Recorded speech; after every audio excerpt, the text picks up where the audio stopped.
Un escalier de 3500 marches, creusé à la verticale, dans la terre aride du Rajasthan pour capter la moindre goutte d'eau.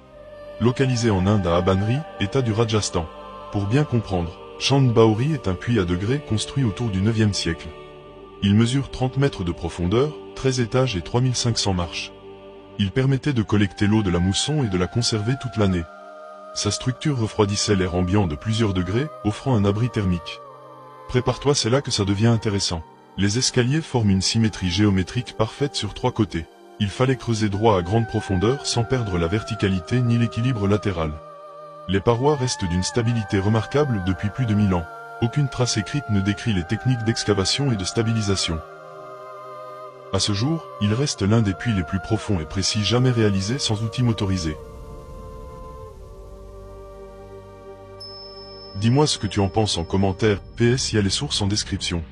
Ils ne peuvent plus nous le cacher. Comment cela est-il possible sans une compréhension approfondie de la géométrie, des mathématiques, de la physique et de l'ingénierie? Construit au Rajasthan, en Inde, le Chand Baori possède une profondeur de 30 mètres pour 13 étages et près de 3500 déviations fines disposées symétriquement. On nous explique qu'il s'agit d'un puits. Regardez cette structure. Arrivez-vous vraiment à croire qu'il s'agit juste d'un puits? Le Chand Baori présente un design clairement répétitif et fractal, qui reflète des connaissances scientifiques avancées. Les civilisations médiévales auraient très bien pu réutiliser ou restaurer ce site beaucoup plus ancien, datant d'une période antérieure. Cela expliquerait pourquoi les techniques de construction dépassent celles normalement disponibles à l'époque médiévale, il y a 1000 ans. Le Chand Baori aurait été construit à une époque où l'outillage en Inde était supposé rudimentaire. Les blocs de pierre taillés avec une précision millimétrique et ajustés sans mortier soulèvent donc la question suivante. Comment une civilisation médiévale a-t-elle pu accomplir une telle prouesse sans technologie ou machine avancée?